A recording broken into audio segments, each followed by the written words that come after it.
So welcome everyone. Welcome to the Courage in You podcast. My name is Desiree, and this is another podcast that is going to the collaboration with Alpha Kappa Omicron and organizations that advocate and cater to mental health. And I have two very special guests. I do have Ingrid from Alpha Kappa Omicron and Kyle from NAMI. So first, let's go to introduce them. Let's introduce Ingrid first. All right. Ooh, we're jumping into intros. Okay. So, hi, everyone. My name is Ingrid Mopano. Just a little bit about myself. I was born and raised in San Jose, so Bay Area girl for life. Currently live in Philly and have been in this area for at least 6 or 7 years now. And so just to give you a little bit of background about my family, I grew up in a Filipino immigrant household. So to give you some context, I identify as Filipino American. All right, my relationship to Alpha Kappa Omicron, or AKO, I was part of the charter class that helped bring the sorority to San Jose State University in 2011. So it's been almost 10 years, and graduated from San Jose State in 2012 with a bachelor in health science or public health and a minor in public relations. And so I would say, in terms of this topic today, we're talking about mental health stigma. There wasn't an aha moment where I said, oh, I care about mental health. I am an advocate for mental health. I think it was definitely a buildup of different moments and different situations that have brought me here today. And so I would say in college is where my passion for mental health really sparked, and thinking of solutions to address mental health stigma and problems. And so during my undergrad at SJSU as a peer health educator, and also worked as a student worker at the counseling services office. So really exposed to a lot of training and programming that address things like alcohol and drug use, violence prevention, sexual health, stress management, and also suicide prevention.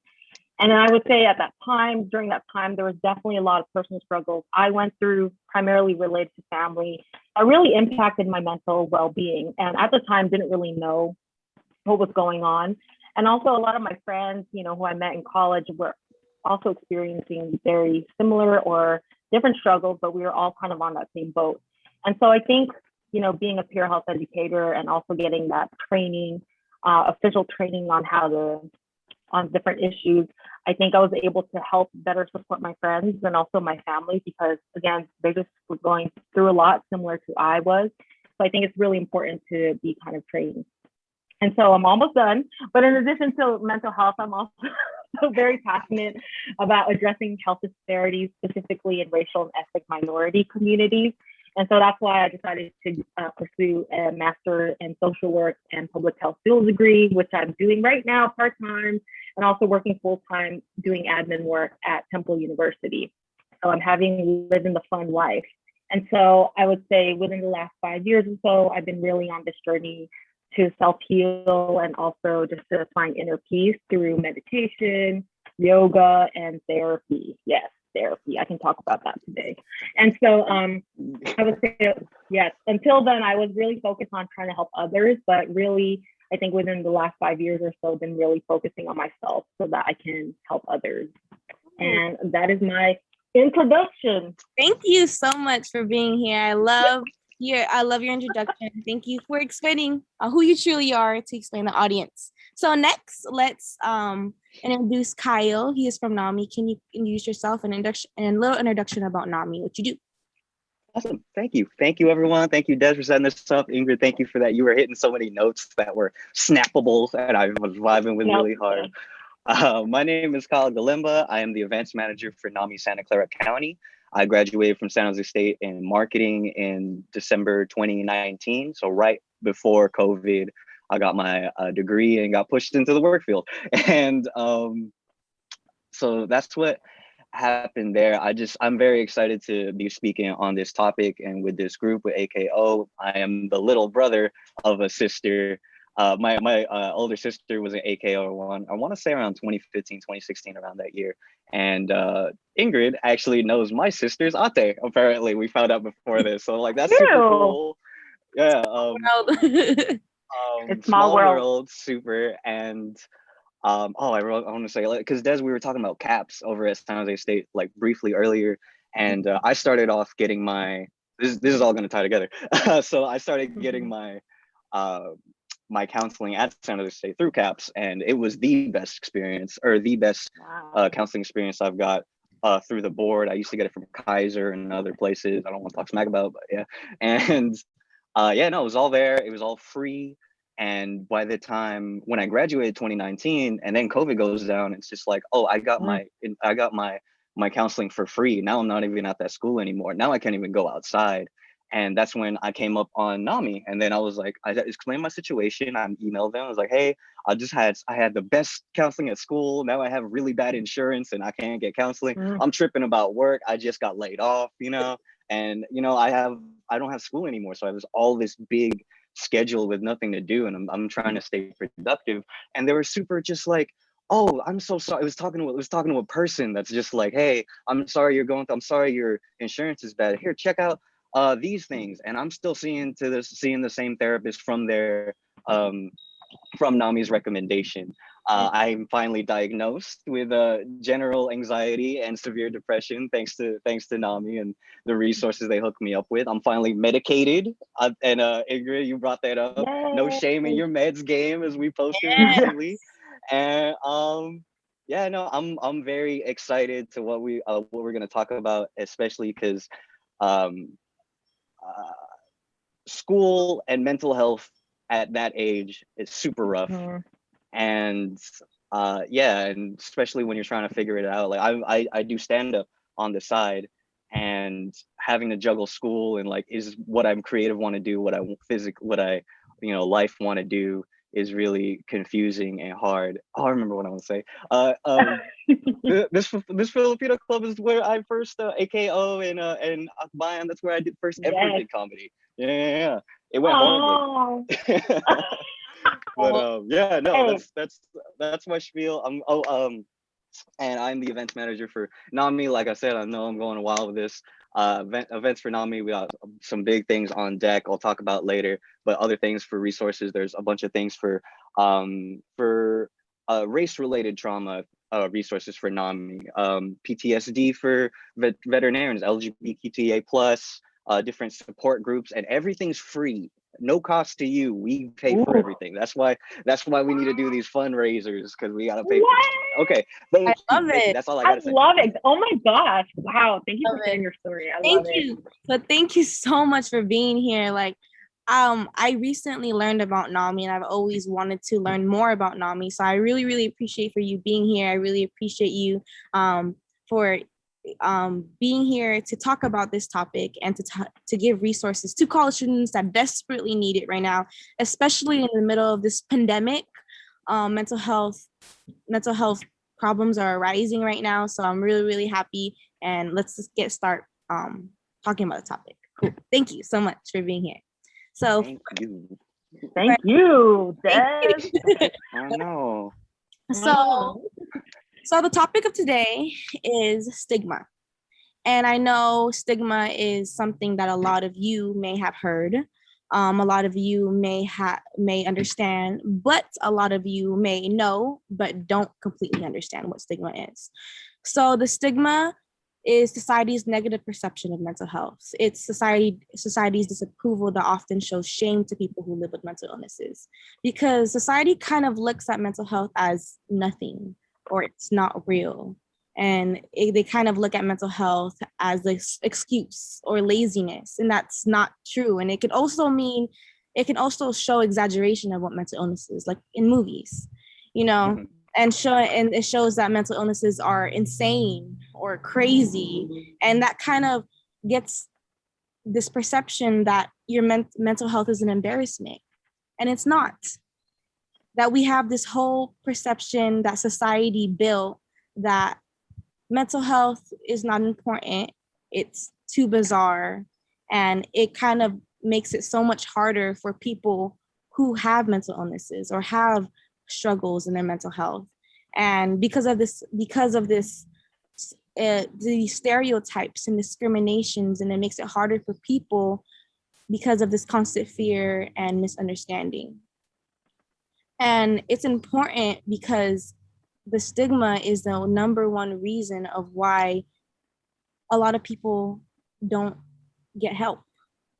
And a lot of people don't want to understand themselves, and they think that they're different, and they think they're not worthy, or they're not enough, or they think that they're not capable of so many things.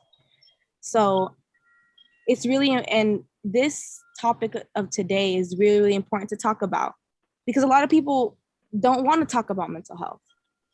And a lot of people are afraid to have conversations about mental health and mental illnesses. But that statement shows that we're kind of contributing to the stigma, and we don't want that. So I want to ask these two amazing people, Ingrid or Kyle, why do you think learning about the stigma is important? And what do you think about the stigma? I think that mental health is like, okay, so I'm sad, right? And you guys are my friends. And then you guys would say, why? And I think that's all it is. I think mental health is someone has something, and then it's a group of people, peers, family, whatever, that are around them that will give you some kind of non-judgmental support. And I think and the stigma comes into play when you're like, I'm sad. No, you're not. Or like, you have all this, or like, I'm sad, or like, you know what I mean? It's just denying what that is, or like, I'm sad, I'm mad, or anything. And I just think it's as simple as, what is the problem, or how could I help you? If you don't know, I'm listening. You know, like all we really need is to break that stigma, is to validate that there is a problem, and understand that we might not know how to do it, or understand that all you got to do is ask, how could I support you? Like, not everyone's like, oh, I need a hug, I need to talk about my feelings. Other people are just like, I just want to tell you I'm sad and feel your energy reflected back to me, and that's how I feel a support. You don't have to do anything. But some people, you just need to talk about that. And I understand that a lot of stigma, or a lot of what friction that could happen is, why won't you let me help you? You know what I mean?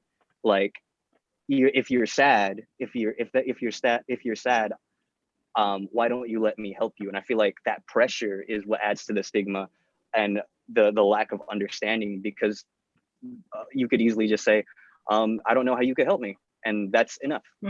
Does that make sense? Yeah, that makes sense. Cool, for sure. Yeah, no, you made sense. It made sense that, what? Sorry. No, go ahead. It makes I was gonna jump in, but like, we constantly want to help people, but the stigma is like a barrier to it. And that's the reason. And it's really important. I want to say this, but I forgot to say it. But we have to realize that the stigma is not true.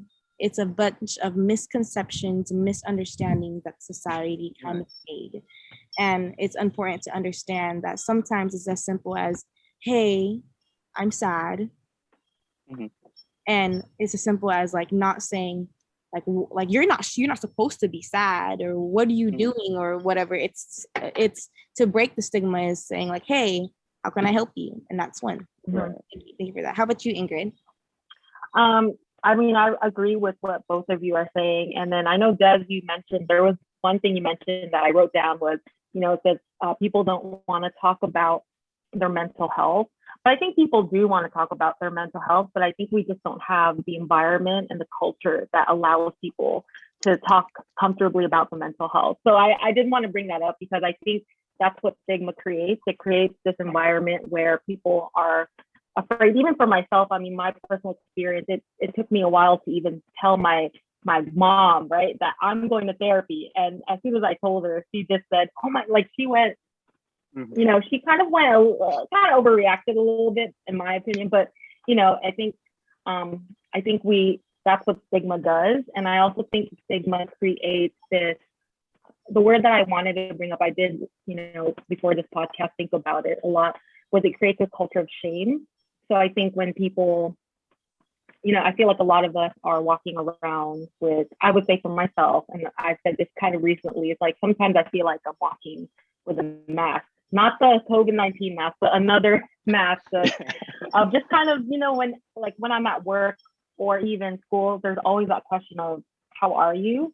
And I know in training, in my social work background, it's always saying like, you know, when people ask you how you are, you should really, not you should, but recommendations, tell them how you truly feel. I mean, people are, you know, sometimes I want to just say I'm tired or I am done. I don't want to be here, like working, but it's still a struggle for me to do that because in that kind, depending on the environment I'm in, I just tend to say I'm good or I'm okay.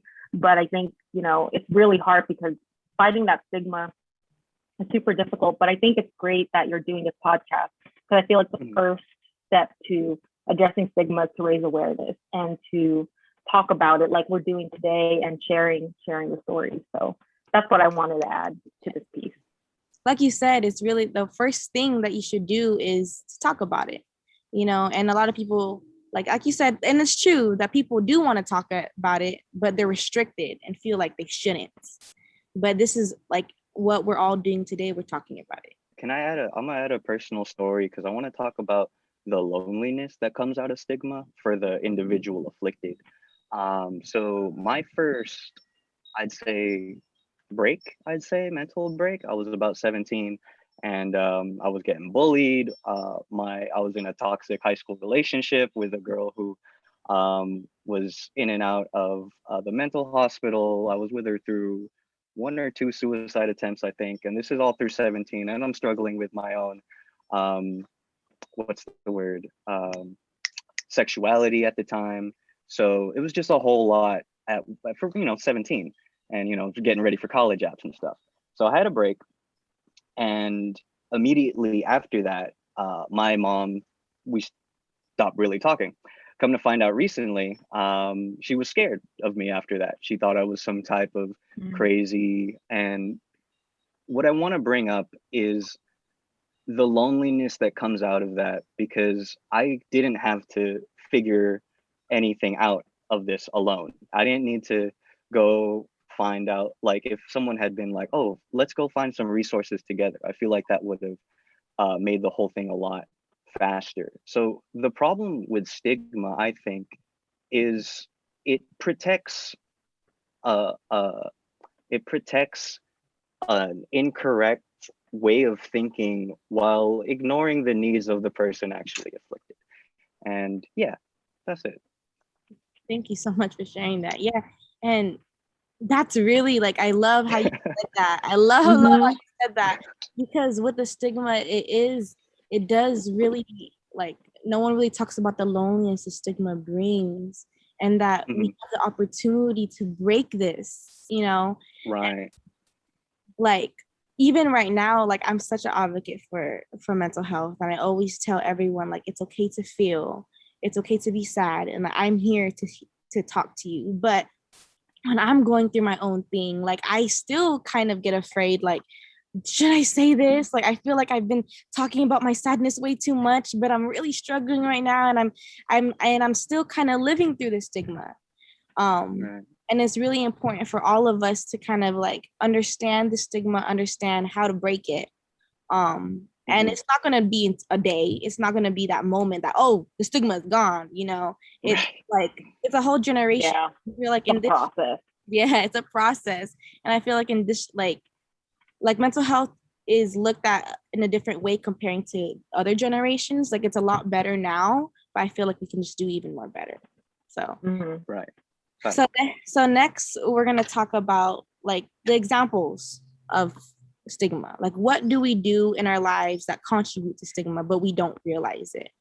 So for me, I say judging others. So when people come to you and say they're sad, or say that they're struggling, or saying that they're scared or anxious, you like, to show judgment shows that, like, hey, like, you're different, you're not okay. I don't want to deal with this. That's one thing, judging others. And another one I really want to talk about is using diagnoses as adjectives, like saying, oh man, like, I feel like I feel so depressed right now, or this person has so many moods, like, why is she so bipolar, kind of stuff like that.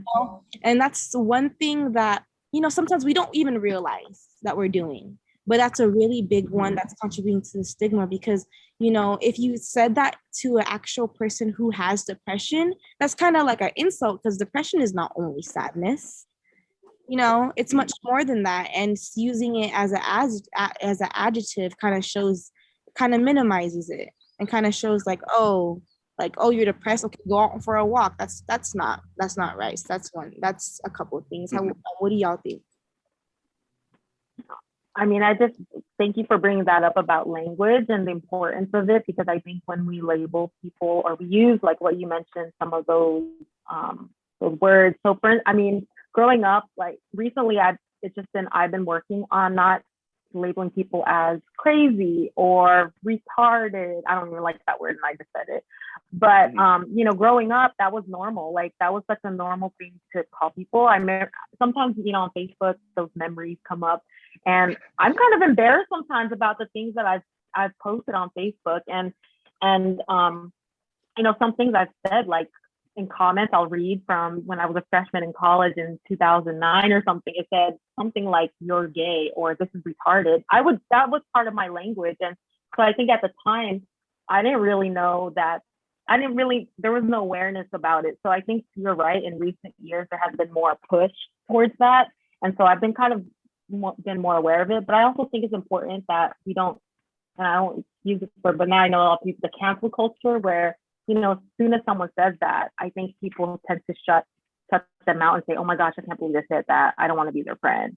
And so I think it's important that we, you know, if someone does say that in your family or your friend circle, just to kind of talk about what do you mean by that, you know? And so kind of educating them at the same time, because yeah, I've had friends who said things like not my brother.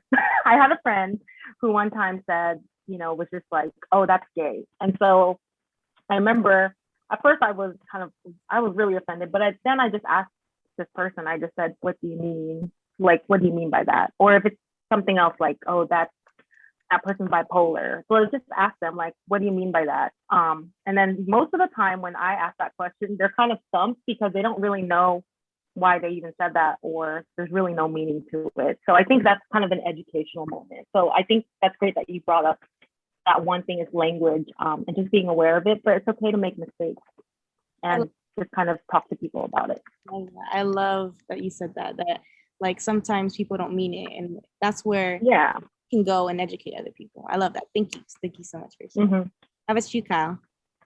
Thank you for all of that. Yeah, so coming from the comedy world, right? You know, like, "Oh, I was just joking. It's just a joke," right?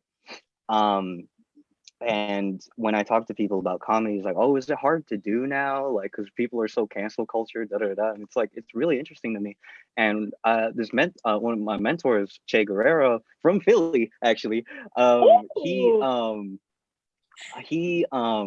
he said that, I'm paraphrasing, comedy is just evolving. Like, this is the voice of the audience now, and this audience wants to be more inclusive. They want to be more sensitive. And like what you're saying, Ingrid, like, why did I have to say what? Okay, so I say a joke and the punchline is, "You're gay," right? Do I want that to be my punchline? Is that my character? Is that the persona I have for myself on stage? You know, no. I could do something way more sophisticated, say more sophisticated words, and it'll get a bigger laugh because it's more honest, it's more real. So we're all going to this new era of what we say and what we joke about. And I thank you for saying you could be wrong. And I feel that's a big thing. Someone brought up this word to me, cultural humility. And I think that's what comes up. This is like the humility to be like, "My bad, I didn't mean to say that." And that's okay. As long as you don't make it worse, like, reflect in yourself, like, why, going back to that example, why do I think the punchline, "You're gay," is the punchline? What does that say about me? What do I need to change? And just looking into yourself, and let yourself be wrong, let yourself feel guilty, but then there's too much going on for you to stay in that mindset, you know? You like, Yeah. more hands on deck. Let's feel bad for a little bit. learn about what happened, and then do other stuff. You know, we got more stuff to do. Yeah. Yeah. And I love how you both talk about it, because, you know, a lot of people don't want to talk about, like, kind of refuse to talk about these things because they're afraid to get canceled, and they're afraid to do things that are wrong. And along with the stigma, and that kind of can relate to judging others, like, and like, it should always be like a good environment, like, to educate you, to accept, to understand, to accept, to and that's what we kind of need to do, is that it's okay to be wrong. It's okay to say things that you don't entirely mean, and it's okay for someone to admit that you're wrong, and it's okay to admit that, oh wait, that was kind of bad, I'm sorry, I don't do it again. And that's a really, really good example. And that's like how it is with, like, our families too. Like, let's talk about, like, the stigma within cultures, you know. And then within the cultures, it's like even harder, because in the Filipino culture, mental health does not exist. And that's something that was really, really hard for me to understand. Like, when I was a kid, I used to be really sad and I used to cry, but I couldn't show it because I was labeled as weak. I was, what are you doing? I was labeled as, like, oh, like, she's crying, like, why are you being weak? Like, you shouldn't have shown anyone. And I used to literally, like, cry, lock myself in the bathroom, cry, and get out like nothing ever happened. And the reason why I'm so passionate about mental health, but I don't want, like, my kids to feel like that. I want my kids to feel like, hey, it's okay to be sad, and it's okay to ask for help. And, like, for example, the reason why I'm so passionate about mental health, because I had a family member who was struggling a lot. And my other family members kept on saying, like, oh, like, he's crazy, he's insane, like, I don't know what he's doing, he's crazy, like, stay away from him, you know, stay away. I'm like, how can I stay away when this is, I'm not gonna say who it is, but this person is so personal to me. And like, it was just surrounded by this stigma, like, hey, the mental health does not exist, he's just being lazy, he's just being crazy, he's just being insane, he's being this. But no, he's not, he's struggling, and I couldn't help him. But now I want to learn and have the opportunity to help people like him, because I didn't have a chance to do it when I was a kid. So so a really good one to even disrupt the stigma is within your own culture, because it's really hard, especially in the Asian culture, especially in any culture. I'm not trying to, like, pinpoint a certain culture, but it's just the stigma within culture is crazy, and it's like, it's so sad and disheartening. It's so, like, it's hard, but we have the opportunity to break that, and we have the opportunity to speak on that, and we have the opportunity to voice it, so it will be better. So I know that was a lot, but what do you? It just brought back some childhood traumas over here. Because I was like, I think we're all, me and Kyle, we were just sitting here like, oh, it just reminds me. And you know what, I did experience that same thing that you talked about. I think maybe the three of us here on this podcast have that same experience where I've cried in my room by myself. I've actually had, like, tantrums, because growing up, in my family at least, and so I think this is applicable to many cultures, but I'll talk for my family. My dad was I was labeled a crybaby since I was 4. They would always make fun of me. And also, I think he's very traditional, kind of, you know, with gender roles, male, female, but he would always tell me to stop crying. And I never really got to explore my feelings. If anything, I remember there was this one time I was so mad at my parents. I couldn't even say the words. I was crying so hard, and I ended up just basically, like, punching the floor and just like tearing apart my room because I didn't know how to, there was no way for me to verbally say how I was feeling. And that took me a while. Even in college, I was kind of the same. And luckily I did have my friends. I think without them, I wouldn't have survived because I did tell them everything. And I'm so glad they just listened. Like they never gave me advice. They just said, you know, I can't even remember any advice they gave me. What they did was they provided me a space. And if I did, there was one point I did run away from home, and so there was always a place to go. And luckily I wasn't out on the streets. And so my friends were always there. And so I would say, I think it's very hard to tackle a very traditional thing that's been going on with the family because it's hard. There's definitely a lot of things that we don't talk about, but I'm always willing to talk about with family members. There's a history of, I know, suicides, for instance, and we never talk about that, or suicide attempts from some family members, and that's just never talked about. Substance abuse, all of that. And so I think you're right that definitely this generation and future generations can definitely try to break that stigma slowly. So that's my 2 cents. But go ahead, Kyle. Thank you. Thanks for, wow, talking about how your friends are there, because I think what I'm still trying to get organized in my head. I think I want to start here. So you talk about how your friends are like that main support. And I think for Filipino culture, that's a very hard pill to swallow because we're so deeply rooted in the family. And that could be toxic in and of itself because that gives you a card to be like, oh, we're family. I could do whatever I want and we're close. Right. And I think that's all I want to say about that. Just sometimes you're in a bad situation and no one can tell you who the right support is. You know, that's up to you. You choose your friends. For me personally, I'm the first American born in the family. I'm the only one that didn't have to deal with immigration and getting green cards, everything like that. So that's a little background there. And when I came up to my parents about like, oh, I feel this about this and XYZ, their solution was always work harder, keep your head down, just focus on school, just focus on work. That was the issue. Just don't make a big deal out of it. Just work harder, focus on work. Now, over time, the relationship with my parents is like, what is the only thing I feel safe about talking now?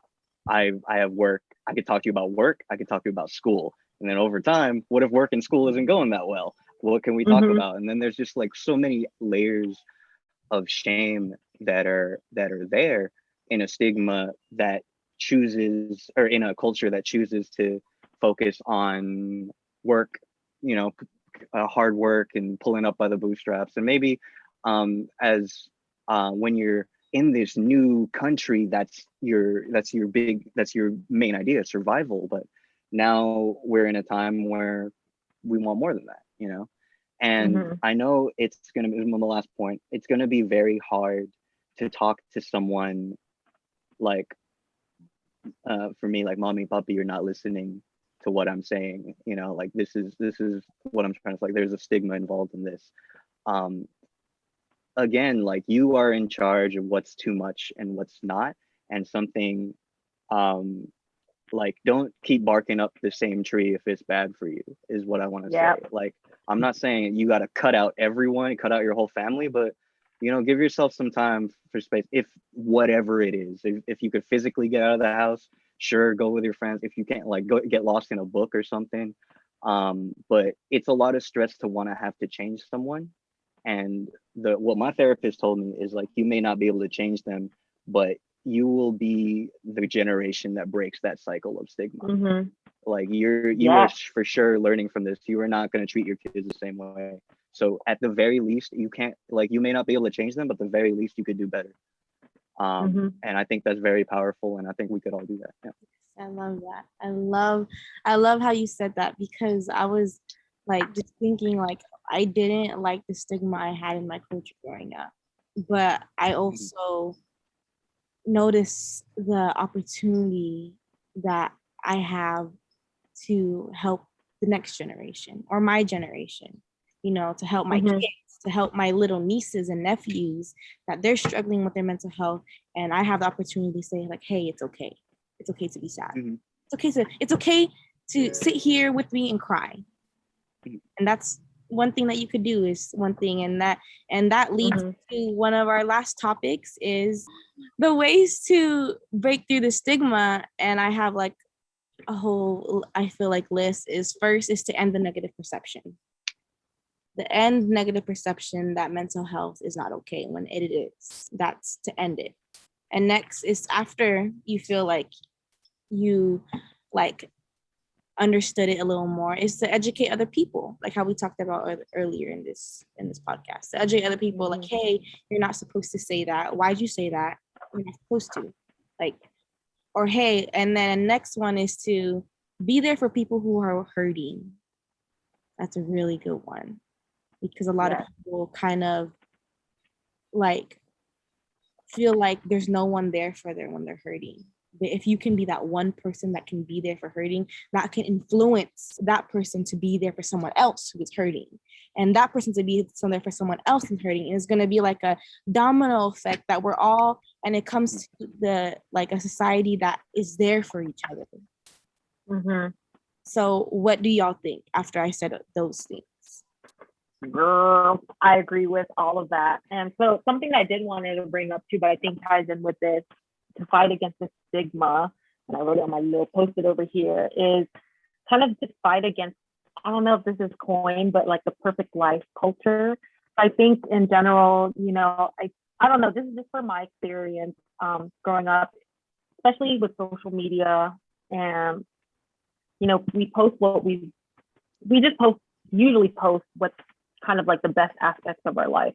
And I would say for myself, that kind of took a toll on me. I started comparing. I just, you know, it impacted my mental health because I was comparing myself to what my friends had. So a lot of my friends right now are getting married, they're buying a house, they're getting these graduate degrees. And so we never talk about, like, you know, I think that's actually dangerous, and what's contributing to the stigma is just trying to get this like perfect life and perfect, you know, like everything perfect. Even now, I think even just by having this conversation, like, are we saying the right thing or blah, blah, blah. It's just like, we just need to work towards fighting against that, I think, and really being honest about what we're going through in life. And so, I mean, I've had to kind of do some social media breaks, because sometimes just scrolling and just seeing those perfect life posts or whatever, it just kind of takes a toll on me. So yeah, that's just one thing I wanted to add, but there's more. I don't know if Kyle has any. Keep going. Keep going. You're on a roll. Another thing to fight over here. But no, I did also want to go. Yeah, I wanted to piggyback on what Des said about kind of just talking openly. And I think the most important thing is, you know, when I was asked to do this podcast, I was like mental health advocate, because I don't really see myself as that. I just kind of just, you know, like, at first I didn't see myself as it, but when I really reflected, I was thinking, you know, anyone can be a mental health advocate. So anyone that's listening to this podcast can be someone, just a friend, right? And someone, like what you mentioned, is just listen. You don't have to be a therapist. You don't have to work in the psychology field to be like a mental health advocate. So I think simple things, just like knowing how to listen. There are a lot of trainings out there where I participated. I think in California, at least, there's youth and adult mental first aid, which is free. So you just kind of learn the basics of just things like we don't even think about, like how to actively listen, how to talk to someone, or, you know, like what you mentioned, not judge, is just to kind of listen to that person. And so I would say that's helped me for many years. And I think that's why a lot of people tend to come to me if they have issues. And that's what I've always been. But I think the most effective way that, you know, you as a person, you as a friend, as a family member, and just be an advocate just by listening. And you know, like what you mentioned, is just educating yourself about what resources are out there. So, you know, it's not all on you. You're not the therapist, right? You're not the professional help, but you can at least be that bridge to connecting that person to a resource. So you could say, hey, I know about NAMI, or I know at school at San Jose State, they offer free services to students. So just kind of educating yourself and being that, again, like what I said, just being that bridge and just listening to that person. I love that. I love that. Thank The you. end. Thank you. That was so Bars. beautifully said. That was so beautifully said. So now, how about you, Kyle? You have anything to say about You said most of what I want to say. I think what is scary is like what we're trying to do is trying to teach empathy. You know what I mean? Like, how do we feel for someone? And that's something to teach, something that's hard to teach, and something that's hard to learn. How to put yourself in someone else's shoes with, no ego, no judgment, or not putting yourself in someone else's shoes to the point where you're like, oh, if this happened to me, I would do X, Y, Z. It's just stopping at if I was in this person's shoes, period, what's happening. And I feel personally for me, in the last year or so, Black Lives Matter, Stop Asian Hate, I went through a whole learning what it is, learning about allyship, I'll say. Which I say, loosely, because I'm not saying I'm an ally. That's like someone has to give you that title, you know what I'm saying? Like, but learning about allyship and learning how to feel about these life experiences that I have no experience with and I never will understand. But it's learning through empathy, and the way, at least the way I've been telling people, is diversify your entertainment. You know what I mean? I could spend all day watching anime. Yeah, I could spend all day watching anime, looking at memes, looking at TikToks, but throw in some other things, throw in some mental health charged and racially charged documentaries or movies in there. Follow NAMI Santa Clara County on Instagram. We on Instagram, Facebook, Twitter, LinkedIn, all of it, TikTok even, actually. We got we do daily posts about, just pick me up reminders, and sometimes we have tips and sometimes we have the resources, and that's really what helped me understand more about what's going on with the racial climate and everything, is learning through people's stories, learning from people's stories, how they told their stories, like a director tells their story with mental health issues.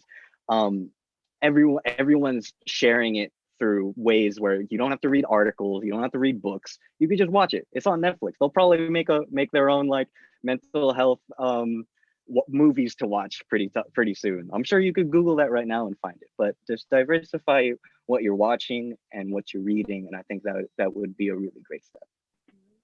And I actually want to talk about one thing that can break through is choose empowerment over shame. Yeah. Instead of like saying like, hey, you shouldn't feel sad about that. Like, hey, it's okay to feel sad about that.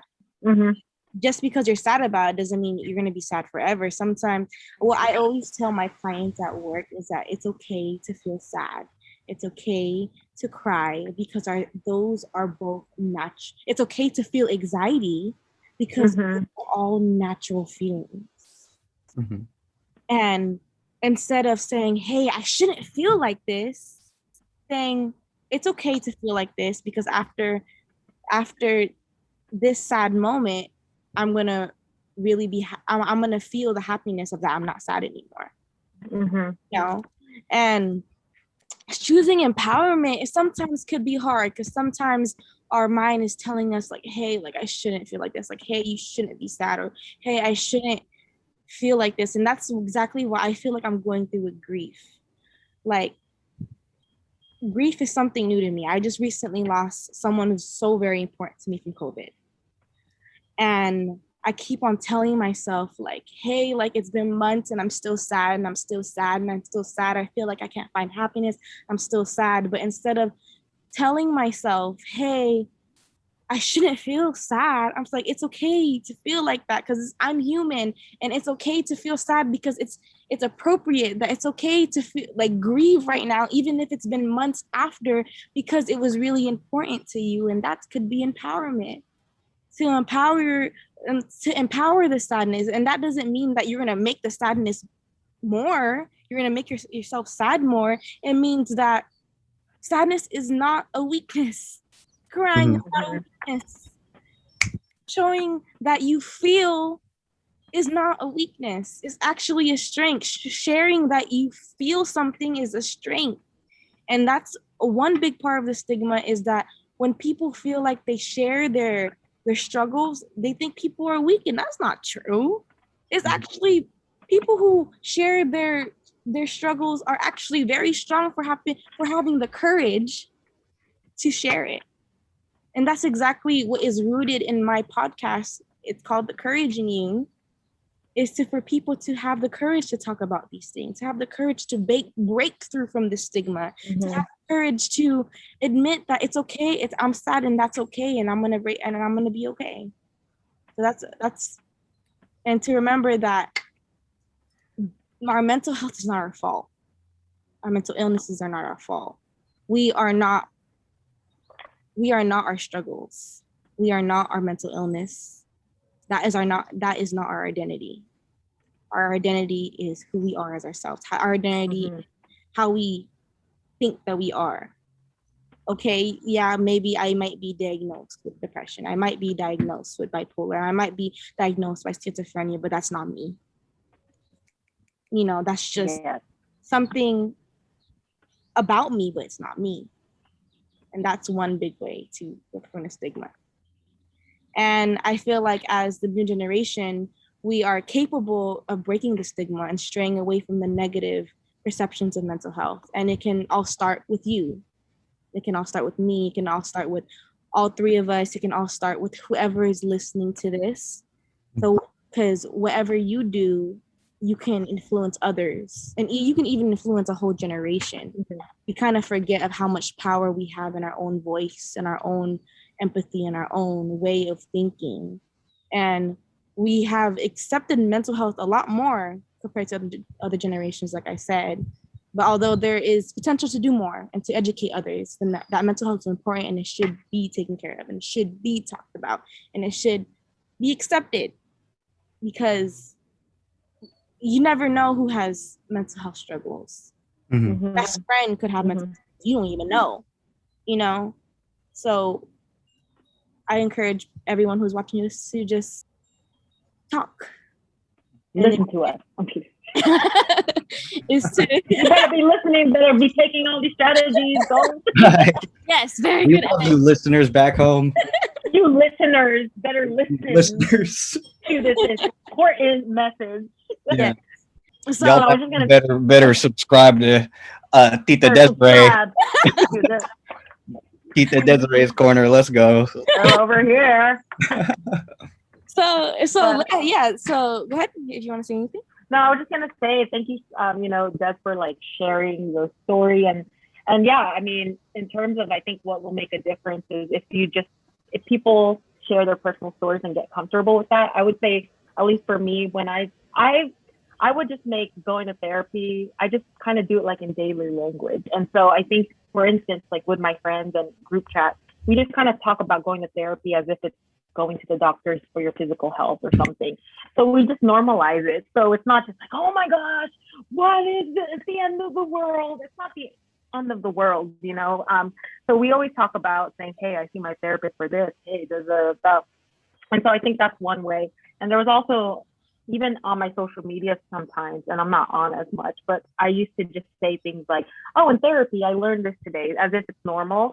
And I just said something simple like that. And then I've had people, even AKO sisters, reach out to me and say, hey, they are curious about what therapy is or what the process is, because it's definitely, I think Kyle mentioned this earlier, it's a complicated process depending on your health insurance, depending on what's accessible to you. But I think just even that simple way of just saying, hey, I go to therapy.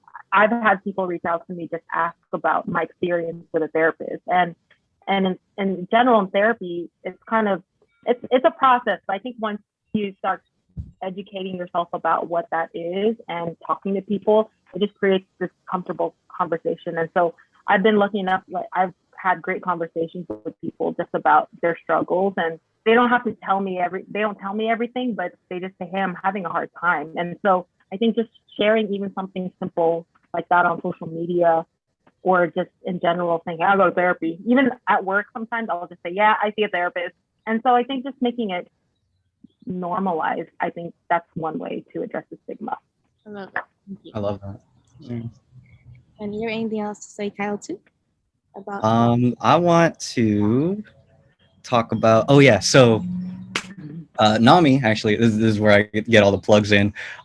Just exactly what we're talking about, someone to talk to. We have what's called a warm line. It's like a hotline, but it's not 24/7. Monday to Friday, 10 to 6. 408-453-0400. Again, 408-453-0400. That's our warm line. You can call, be like, oh, I have problems with this and this and that.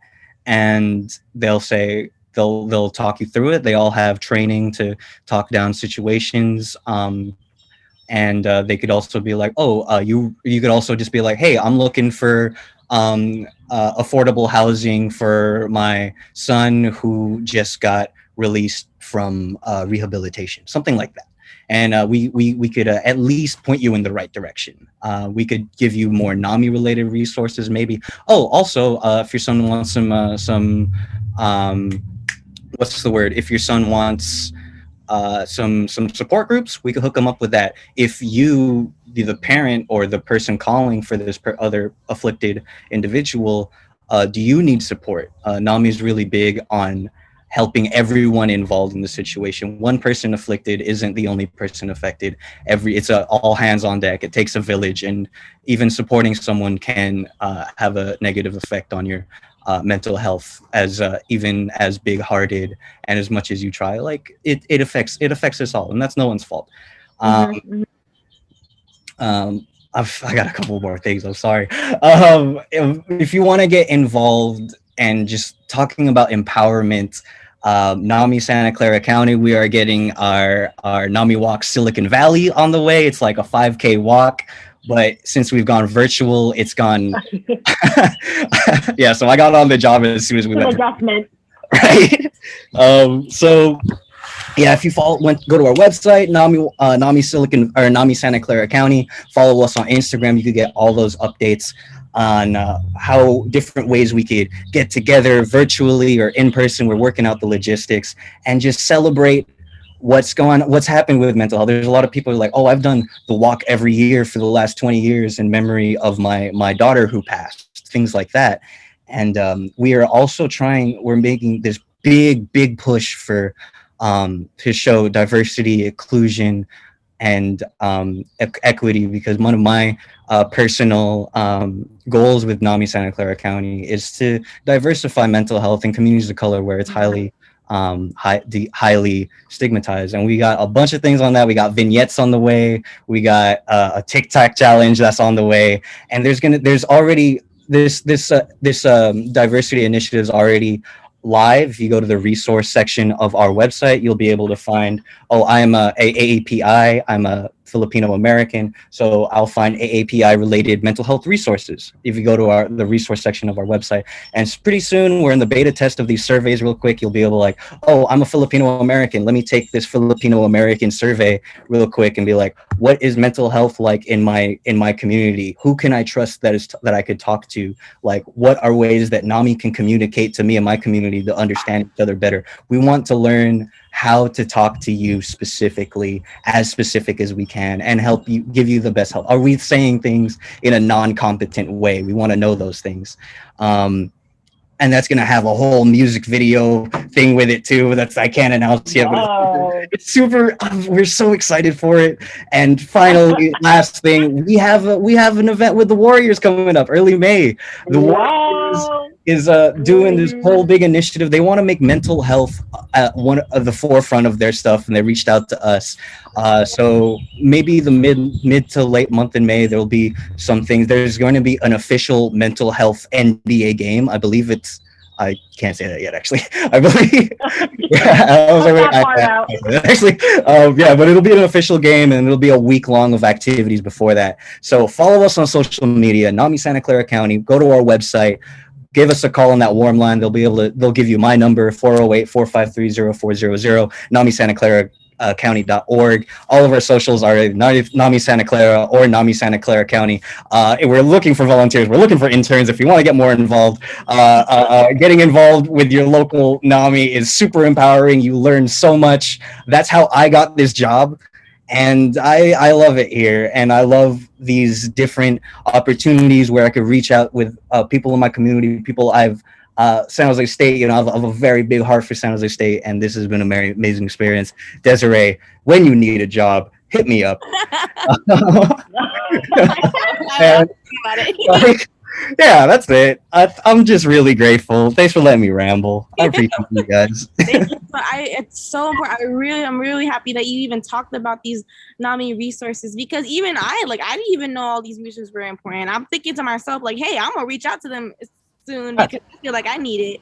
And thank you so much for saying your resources, because I feel like even people in the audience, a lot of people in the audience would love to use these resources, because we kind of see hey, therapy is really expensive and I don't want to do it, so I'm not going to do it. Right. So thank you so much.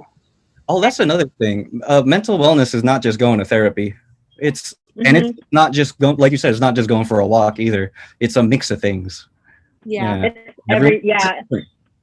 Yeah, I would say it's everything. Yeah. So even for me, I just mentioned therapy because that's been my recent kind of thing where I'm like, I'm going to therapy, but there's a lot of free, it's everything actually. I can even talk about there's a lot. For me, it's about coping, figuring out how to cope with maybe some of the struggles and challenges of life, because life is, I don't think it's ever going to be easy, perfect and dandy. There's going to be moments where it's great, and then some moments it's going to suck. So I think just being able to, I don't know, I think it's everything. It's even for me, I would say I have I have polycystic ovarian syndrome, or PCOS. So I turn to a lot of things like a nutritionist, and some people don't think of that as a form of therapy, but to me it is, because it's helping me, right? It's helping. Yeah. And it's free under health insurance. You should get 6 free sessions, FYI. What? So for me, for most health, that's part of the Affordable Care Act. Anyways, I can talk more about that in a different podcast. But just kind of seeking those things out, or even there's a lot of again, it's not therapy, but kind of related to it. There are actually a lot of free support groups out there, and just different things. I don't even know. Can I add 2 more things? I'm sorry, but so I feel like COVID has done a lot for our mental health. Obviously, we have a statistic for our warm line where from, I think, July to August, we had 2,000 calls, roughly 4 to 5 calls a day, or 4 to 8 calls a day. And I think where telehealth has, been a silver lining is we have people who are afraid to go to a therapist, just they're just nervous to have to open up and be vulnerable to a stranger. At least that's my girlfriend's situation. And with her therapist, she got one. She's black Filipino. She found a black female therapist in that can relate to her struggles. And they text. They don't do they don't go to the office, they don't call or anything. So there's different alternatives to getting your help now, which is super dope to me, because that is nerve-wracking to open up to someone. But now they text, and she seems way more comfortable with her therapist from when he started. And therapists are cool. Sometimes they come out to be really good friends. And last part,